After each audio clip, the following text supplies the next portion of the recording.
Welcome to Make It Happen with me, your host, Maggie. If this is the first time you've joined me on the Make It Happen podcast, thank you so much for being here. I am Maggie, an exercise physiologist and creator of 15-minute excuse-proof workouts. You can find these for free on Amazon Video as well as a membership option on my website at fitnessmaggie.com. There is additional workout programs here, nutrition tools, and a private community for support, amongst other things. This podcast is my passion project to share useful and impactful fitness, nutrition, and health tips, tools, and information that can make a positive difference in your life. And today is a special edition interview with AJ Richards. When I came across AJ and learned about what he was up to, I knew I had to get in touch with him. He is a veteran, has a pretty cool background in both fitness and nutrition, and is the founder of a new app launching in 2024 that will connect you with local food producers and give you more convenient access to quality food while supporting local farmers and ranchers. In this episode, you will gain incredible insight into food production and our food supply system, as well as the importance of quality foods and how to go about finding them. There is so much cool stuff discussed today, and I know you're gonna soak up the info just like I did and be motivated to make some positive changes. So let's dive in so you can make it happen. Okay, so we have AJ Richards here, and I am so excited and so grateful to have you. Thank you so much for being here. I want to start by just having you tell us a bit about who you are, your background in fitness and nutrition, and how you know so much about food supply and agriculture in America, if that's not enough to just kind of give yourself an introduction. Yeah, perfect. Well, thanks for having me on, Maggie. I appreciate it. I love what you're up to. My career, my life has taken some interesting turns. I could look back and know that this is where I was headed, but so I'm from Southern Utah. I was born in Northern Utah, raised in a place called St. George, Utah, which is about an hour and 45 minutes from Las Vegas. We're right outside of like Zion National Park, Bryce Canyon, some of the country's most beautiful, national parks. My family are fifth generation ranchers. I am the city slicker cousin. So that basically means that all of them, my cousins, for the most part, are ranchers. I grew up going to cattle drives, doing the brandings, but I didn't have to wake up and do the chores as a kid. Nice. So enough exposure. All of our family meetings growing up were about, frankly, about government organizations and special interest groups taking away ranching land rights, taking away water rights, finding ways to just make it really difficult to raise food for America, which is such a strange thing.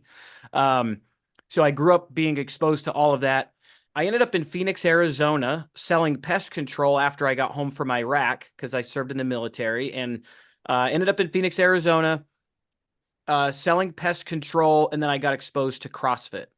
CrossFit was amazing. It's what I needed as a combat veteran to find balance in my life. So, I've learned. Oh, I've got this weird emoji thing going on.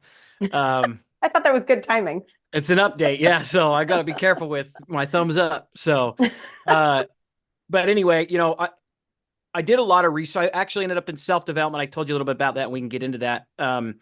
Studying a lot about the mind and how the mind works and how our brain works and how the physical lives we live are a manifestation of about the 6 inches between our ears. And that really is what it's all about. And so, but then also learning about the hormones in the body and how those kind of affect our lives as well. And, PTSD is a real thing. In 2012, I got a call that my battle buddy had killed himself. And so I dove into the psychology. It's my first exposure to PTSD. Like that was, 2012 was still pretty early. And this thing about PTSD was a new conversation. And so I dove in. I read a book called Leaders Eat Last by Simon Sinek, and he breaks down the hormones in the body and how they are responsible for our decision making and how we feel and do things. Okay. And I realized that physical activity is can be an equalizer or can be used as a tool to release the hormones that we need from military service. So in combat, my dopamine, my adrenaline, my serotonin, my cortisol, all of those faucets, so to say, are open full wide, right? Because mortars can fall at any time. You hear gunshots and explosions in the background. So you're in this heightened state of, your sympathetic nervous system is always elevated, which is the hormones. And we as humans are designed by God to have those feelings so that we can make decisions based off of sort of gut reactions, right? The saber-toothed tiger sneaking up behind you by our early ancestors, those hairs stick up and you're like, I got to get out of here. That's cortisol. That's telling you this is not a good environment for you. Anyway, found CrossFit. All of those hormones are released. I'm finding balance in my life. And it was later that I discovered that's what was happening. But doing a very hard workout, that's releasing all the same hormones, especially when you look at the workout and you feel the butterflies like, oh, this is going to suck. That's your cortisol. That's your adrenaline. That's your dopamine. And then 62-year-old grandma next to me is like, come on, AJ, you got this. All of a sudden I get a serotonin and oxytocin rush from somebody that I don't have any other relationship with other than the shared suffering. And now I found balance in my life, right? So Pretty cool. couldn't stop and ended up opening the first CrossFit gym in Mesa, Arizona. I ended up working for a gentleman named Chris Powell. He had a TV show called Extreme Makeover Weight Loss. Oh, yeah. Yeah, we did some stuff in my CrossFit gym with them leading up to this point. But after that was over, like I said, I spent a lot of time in self-development. I don't coach people as much on what they eat and how they move. I coach more about the 6 inches between their ears, because then the rest will follow. And so I brought that into the Transform organization early on. They brought me in to build and develop their coaching program. Some things happened. We had our differences. I moved from Phoenix and I ended up not doing that anymore. But like I said in the beginning, my whole life was, how do I get onto a ranch? How do I have a ranch of my own? And after all of these failures, I say failures loosely, lessons. Yeah. I finally just said, I'm doing all these other things to get into agriculture. Why don't I just get into agriculture? And that was 2019. And I just called up my cousin. I said, I want to sell beef for your ranch. And that's how the shift happened. There's so much to unpack there. First of all, thank you for your service. That is, thank you a million times over. But yeah, I mean, I can only imagine those experiences and then kind of funneling all of those experiences and knowledge. So in that transition time, we started selling beef for the family's ranch in 2019. And what we were doing was like 5, 10, 15-pound subscription boxes. Kind of took a page out of Butcher Box's playbook, because they were the first one to really do this e-commerce. You've got Omaha Steaks and the Swan Truck from the old days, but then Butcher Box was sort of the first subscription model that came onto the scene. Michael, the owner of that company, is a great guy.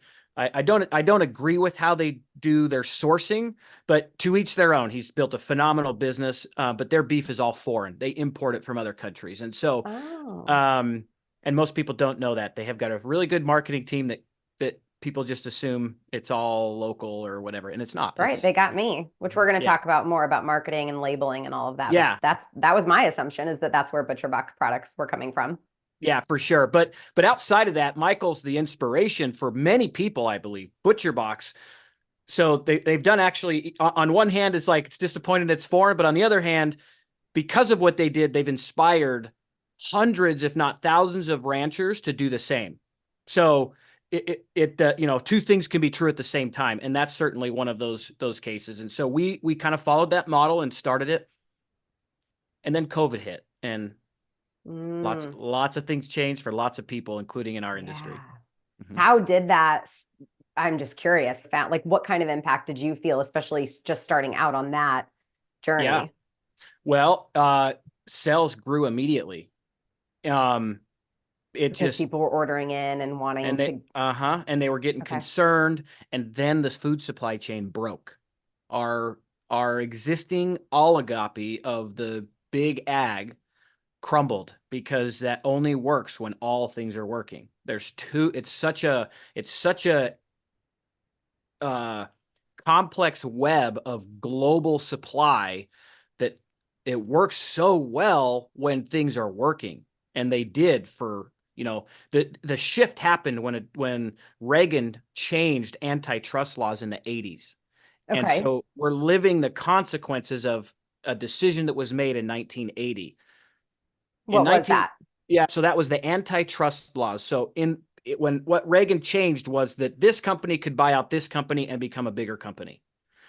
And their only concern at the time was as long as it doesn't affect the price for the consumer. Like if you Okay. become the only food provider, you can't do that. And then all of a sudden, like we saw with diabetic medication, Mm-hmm. when that moment happened where the guy was like charging a ridiculous, I mean, it became a big lawsuit, a big legal issue. So that Right. was their concern, but they didn't understand. And, look, if I always say, if my foresight was as good as my hindsight, I'd be a billionaire. And Yeah. so while we didn't pay so much more, obviously now, because that's something different, while our food prices didn't change by these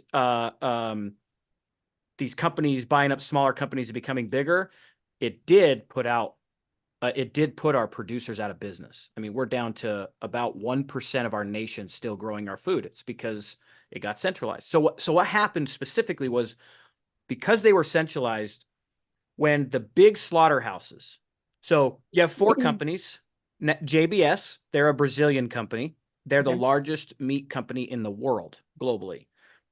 Cargill, I think they're the second largest. They're an American company. Tyson is a Chinese company, and National Beef. So Okay. four companies control 85% of our meat supply chain. 85%. And I'm assuming the other 15% are your producers in ag, Producers, American. Butcher Box, Okay. Good Rancher, anybody that's not those four. The big four. Okay. And two of them are not even American based. So Brazil just, and China, you yep. said. So Okay. just let that sink in. So two of our food supply chain largest providers or controllers are foreign entities. Well, those four companies only have about 20 slaughterhouses processing 85% of our nation's meat supply. So they're doing upwards of 6,000 head of cows a day, killing them, packaging them, getting them out the door. Well, when COVID hit, they shut down because of sickness. So when Right. you shut down 6,000 head of cattle being processed a day, all of the steps that feed into that back up. So if the feedlot can't get beef out and they're still feeding animals, what are they doing? They're not buying more. They've got a backup. Matter of fact, some people might remember the news stories of massive pits, mass graves being dug where they would just slaughter, cull, that's the term, cull the herds because they couldn't go anywhere and they couldn't afford to feed them. And they would just bury these animals in these massive pits or dump millions of gallons of milk, or all this produce would just go to waste because of the Mm-hmm. supply chain disruption. Right. So, And that impacted prices, et cetera, et yep. cetera. Prices So went up. my Eggs business were is, yeah, exactly. All of those things, insane. the whole thing broke. And so how it affected us is we Yeah. started growing, but then I called my local slaughterhouse, who was still open, to get a spot to process my animals, which I could call and get in the next week. Now I call and they say, we can get you in 12 to 18 months. Listen, if you're waiting for a 15-pound box of beef and I don't have any cows going into processing, you're not going to get that beef. Yeah. So Yeah. we spent the next couple of months driving to every single processing facility in the state of Utah, just trying to make it work. And at some point, the stress and the miles and the fuel costs, it didn't make sense. So we had to shut that business down. Okay. So that is no longer a part of what you're working on and what you're Nope, doing. Okay. nope. I Wow. dove into the understanding of our food supply chain. Mhm.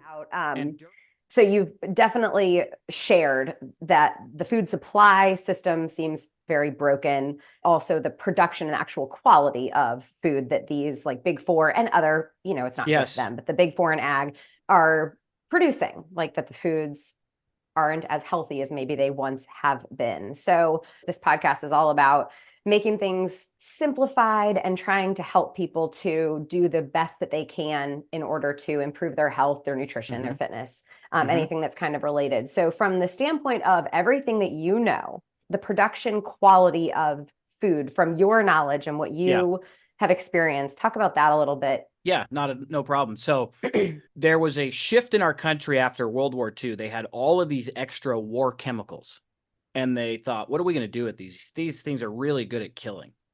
But we have all this extra. What do we do with it? Well, somebody had the bright idea of starting to test on things like weeds and herbicides, pesticides, fungicides. And that's where those things come from. So they repurpose these things, these killing chemicals. And here comes some guy that sprinkles this magic fairy dust on a piece of their land, and it shows a massive increase in production. And man, that's amazing. Why wouldn't you do that? Because the farmer's always been trying to figure that out. And that came before their knowledge on the microorganisms in the soil and the mycelia network and all of these things that God has created to provide high quality, nutrient dense food for us.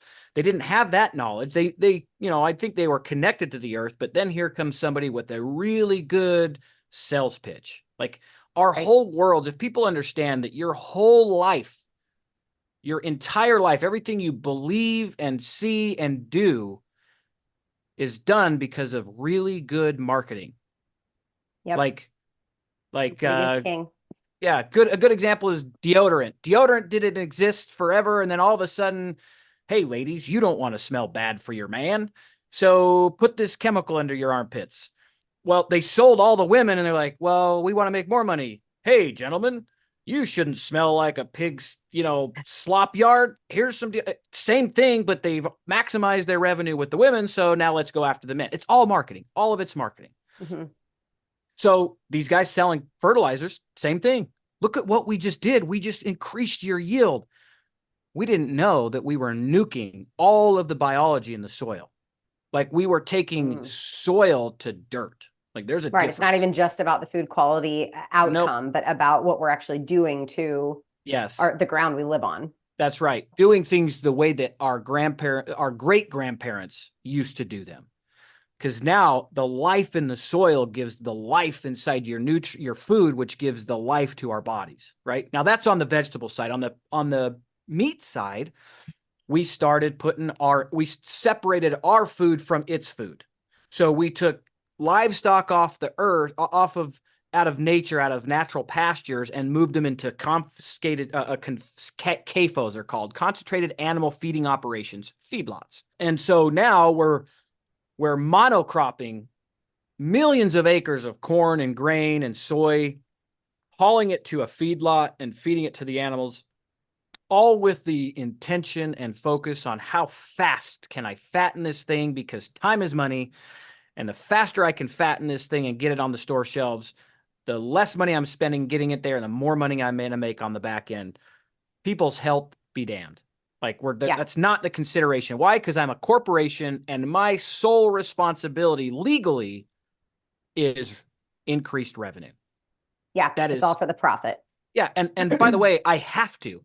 I don't think that these big four, I mean, I'm not in them. So maybe there's an evil Mr. Burns from, The Simpsons sitting in the top of his tower, like planning all of this stuff. Maybe.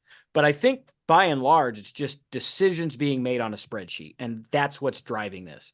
Mass producing food definitely has an impact on, or trying to speed up the production of food has an impact on nutrition. Yeah, what is regenerative agriculture? Yeah. So regenerative agriculture is a focus on the animal's impact on the environment in a positive way, mimicking what nature used to do as the focus, and the meat being a byproduct of that, the quality being a byproduct.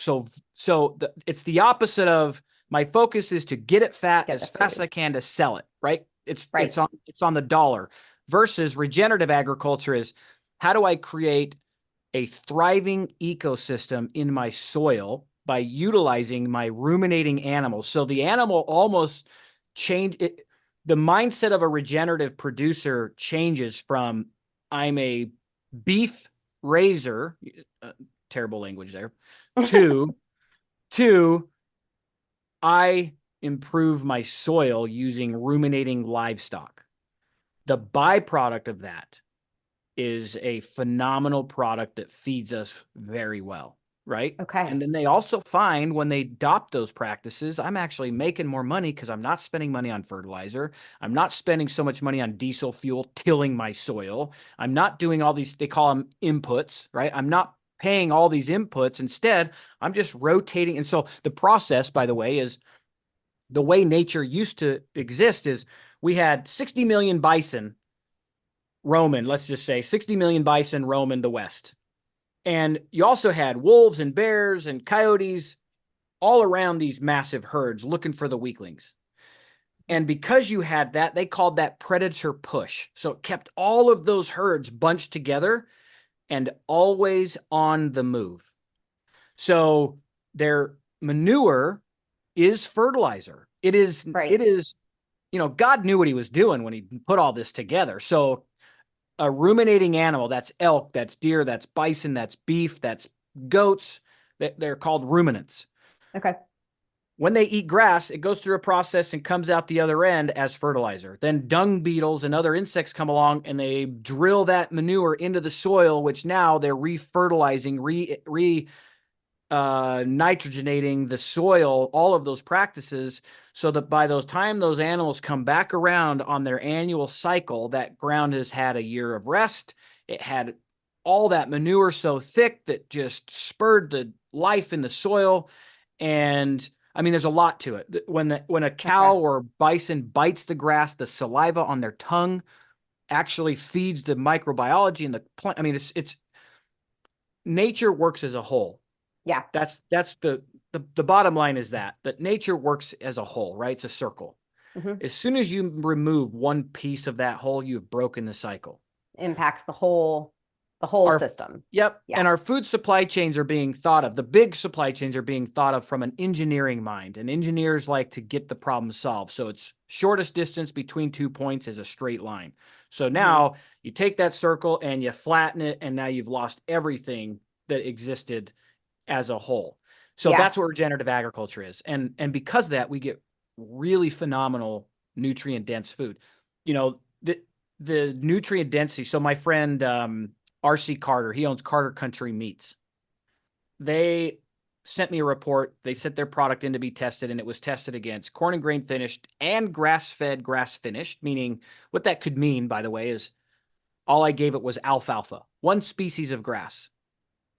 Regenerative processes is a diversity, 8 or more species, natural growing grasses. So it's like a salad bar for your cow, right? Okay. Yep. Just like us. If all I ate was broccoli, I'm going to look like a guy who only ate broccoli. Right? I'm going to miss all of the other nutrients that I should have had in my food. Right. That's the same thing with a cow. Might get them fat, but the nutrients, the micronutrients, essential amino acids, the non-essential amino acids, the phytonutrients, the omega-3 to 6 ratios, they're just way out of whack or not there. My buddy's regenerative RC's report showed a 74% increase in essential and non-essential amino acids, 60+% in phytonutrients, and the omega-3 to omega-6 ratio was perfect. That's fantastic. Yeah. And so that's regenerative agriculture. Regenerative or holistically managed agriculture. Okay. Yep. Mm-hmm. So I think I heard you talk about this somewhere, and I was going to ask you. So years ago, I was sitting on the plane next to this lady who I don't remember the exact specifics, but she mentioned to me, and we talked about how she was basically her job was certifying organic. And I remember her telling me that if you're going to buy from any, or if you're going to trust any big business, I suppose, that's making your meat, she said, only trust Purdue as far as the big guys. Have you heard anything about this, or would you agree? And I believe there was something else that I heard you mention somewhere about something that Purdue is doing, and I want to say it was about regenerative. Can you talk about that? Yeah, absolutely. While we're talking, I'm just looking up this gentleman's name because I always forget his last name, but I want people to know it. Okay. Yeah, I will never forget that story, and it just always kind of stuck with me. Yeah. So Purdue is still a family-run operation. Did not know that. Yeah, okay. I don't know all of their practices, but what I do know is there's a gentleman named Paul Grieve. Paul is a Marine, first-generation farmer, and out of his story is phenomenal. Out of just a kind of a side conversation with his family about raising chickens in their backyard, he said his brother-in-law or somebody left the room, came back in and said, "Hey, I just ordered 50 chickens. They're on their way." And they're like, "Oh, crap." So they hurried and set up a coop and whatever.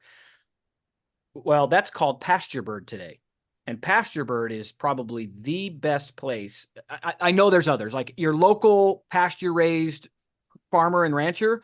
That's that is the best place because now they're The go-to. local and you can ask them questions. And if the supply Right. chain breaks, the trucks aren't driving, like you can go to them. That's the best. But Paul has taken pasture chicken and made it scalable, and then Purdue invested. And I'll tell you, when I first heard that, I'm like, dude, Paul, you freaking sold out, Like, how could you Ah, do that? Because I didn't really know Purdue that well. Well, I've listened to Paul in a couple of podcasts, and I know that he and it didn't make sense. And I don't know Paul personally, just listening to him and knowing what his values and ethics are.